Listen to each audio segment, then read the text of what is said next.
Imagine waking up one day with vivid memories that don't belong to you. Recollections of a life in which you were someone else, in a different era, in a different world. A name on your lips that feels more familiar than your own. Faces in your dreams that you feel an inexplicable connection to. Is this just a trick of the mind, a quirk of the human experience? Or could it be something more, a sign of reincarnation? Reincarnation whispers to us from ancient texts and echoes in the folklore of cultures across the globe. Many believe that death is not the end but merely a gateway, a transition into the next life. Let's unravel this fascinating mystery together. For millennia, the concept of reincarnation, the idea that our souls are reborn into new lives after death, has captivated the human imagination. It's a belief woven into the fabric of many cultures and spiritual traditions. In Hinduism and Buddhism, reincarnation is an essential part of the samsara cycle, the endless wheel of birth, death, and rebirth. Our actions in this life, our karma, influence the circumstances of our next. The ancient Greeks also grappled with the mysteries of the soul. Philosophers like Pythagoras and Plato suggested that the soul is immortal, undergoing multiple rebirths, each time forgetting its past experiences. In ancient Egypt, death was not the end, but a transition. Souls embarked on a perilous journey through the afterlife, facing judgment and ultimately seeking to return to the physical world. Even today, the idea of reincarnation finds a home in esoteric and modern spiritual theories. It's seen as a way for the soul to evolve, to learn and grow through a series of lifetimes. Each life becomes a lesson, an opportunity to gain wisdom, to balance karma, and to ultimately achieve enlightenment. But if reincarnation is a genuine phenomenon, why are we shrouded in such profound forgetfulness? The veil of forgetfulness, the inability to recall our past lives, is perhaps the most significant obstacle to fully embracing the concept of reincarnation. This mysterious phenomenon has puzzled humanity for centuries. If we have lived before, why don't we remember? What is it that keeps these memories locked away? There are several theories that attempt to explain this intriguing phenomenon. Each theory offers a unique perspective on the nature of memory and the soul. One prominent theory suggests that the human mind undergoes a kind of resetting upon birth. This reset is akin to starting a new chapter in a book. It's as if the slate is wiped clean, allowing the soul to fully inhabit its new form. This clean slate provides a fresh start, free from the burdens of past experiences. This forgetting, some believe, is a merciful act, a way to protect us from the potential trauma of past lives. It shields us from the emotional weight of previous existences. Imagine carrying the weight of thousands of years, the joys and sorrows, the triumphs and failures of countless lives. Such a burden could be overwhelming. The triumphs and failures of countless lives. It's a burden that could easily overwhelm even the strongest soul. It's a burden that could easily overwhelm even the strongest soul. The emotional and psychological toll could be immense. Perhaps this forgetting is a necessary kindness, a way to ensure that each life is a fresh start. It allows us to focus on the present and the future, rather than being anchored to the past. Others propose that past life memories, while not readily accessible to our conscious minds, are not entirely erased. They may be hidden, waiting to be uncovered. They might be buried deep within our subconscious, influencing our thoughts, feelings, and behaviors in subtle ways. These hidden memories could shape who we are without us even realizing it. Déjà vu, those fleeting moments of uncanny familiarity, could be glimpses into these hidden memories. They offer a tantalizing hint of our past lives. Some researchers believe that the forgetting process is essential for our spiritual growth. It allows us to focus on the lessons and experiences of our current life. If we were constantly bombarded by memories of past lives, it could hinder our ability to learn and evolve in our current incarnation. The past could overshadow the present. Imagine being so fixated on a past life's successes that you fail to seize new opportunities in the present. The past could become a distraction rather than a guide. The veil of forgetfulness, while frustrating to those seeking concrete proof of reincarnation, could be an integral part of the soul's journey. It may be a necessary part of our spiritual evolution, but even with this veil in place, there are those who seem to remember, who offer tantalizing glimpses into the possibility of past lives. These rare individuals challenge our understanding and invite us to explore the mysteries of our existence. Chapter 3. The story of James Leininger is one of the most compelling and well-documented cases of alleged reincarnation in recent history. It challenges our understanding of memory, consciousness, and the very nature of the soul. James's story is particularly intriguing because it doesn't begin with vague recollections but with vivid nightmares. From the tender age of 2, James began experiencing horrific nightmares, waking up in a cold sweat. He spoke of crashing planes, fiery explosions, and a man named James. His parents, initially dismissive, soon realized that something profound was unfolding before their eyes.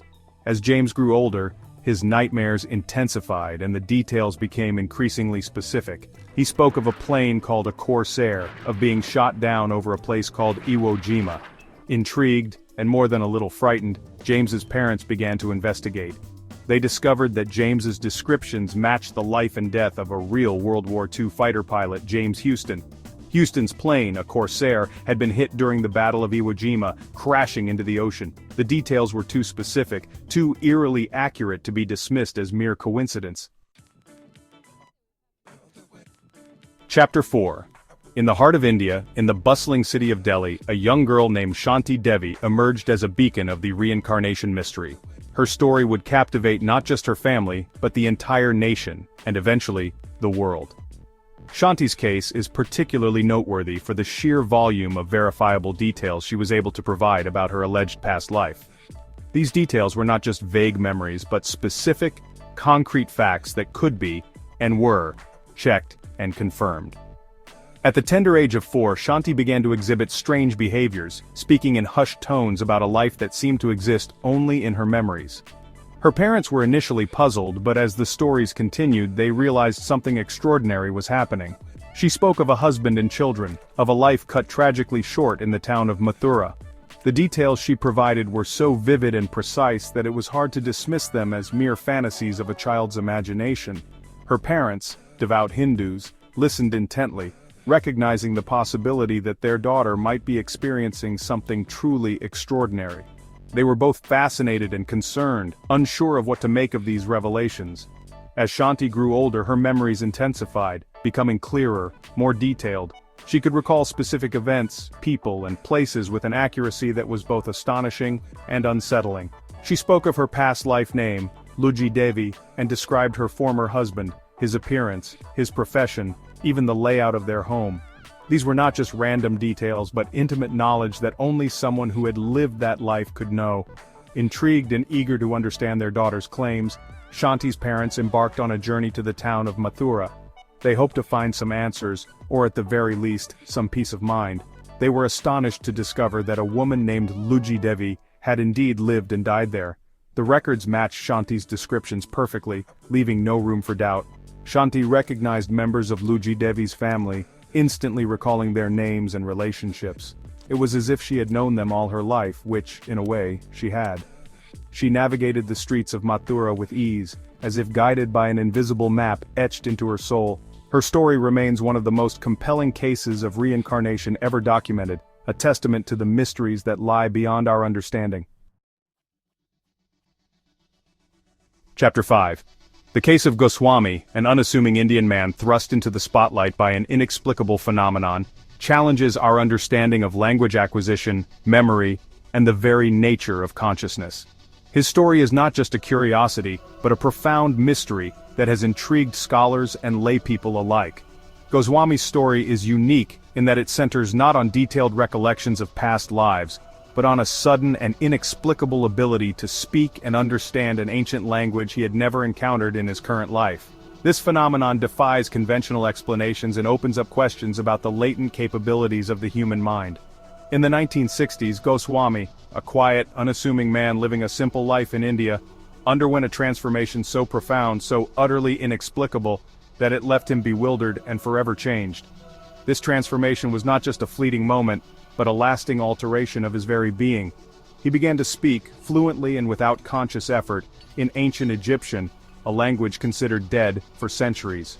This sudden fluency was not just a few words or phrases, but a comprehensive and deep understanding of the language.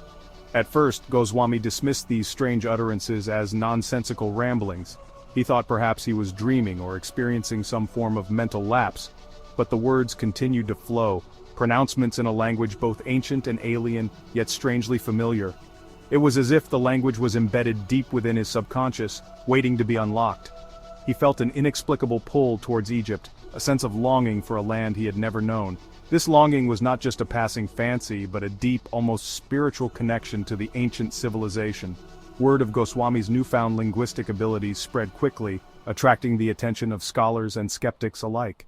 People from all walks of life were fascinated by his story, eager to understand the source of his mysterious knowledge.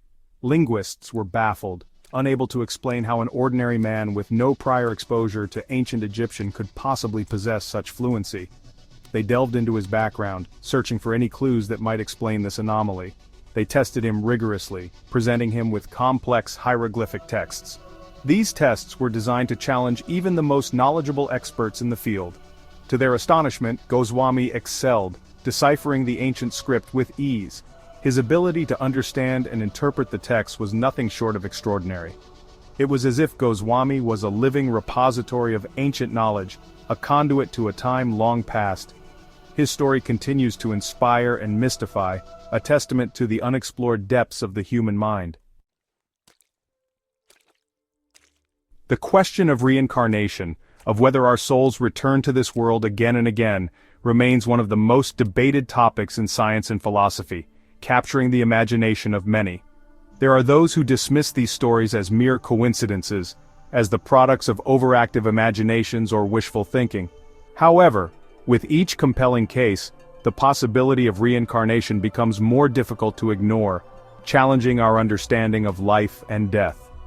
Could it be that we are more than just our physical bodies, that our consciousness is not extinguished at death but merely transformed into something new? What do you think? Do you believe in reincarnation? Or do you think these stories are mere coincidences? Share your thoughts and let us know.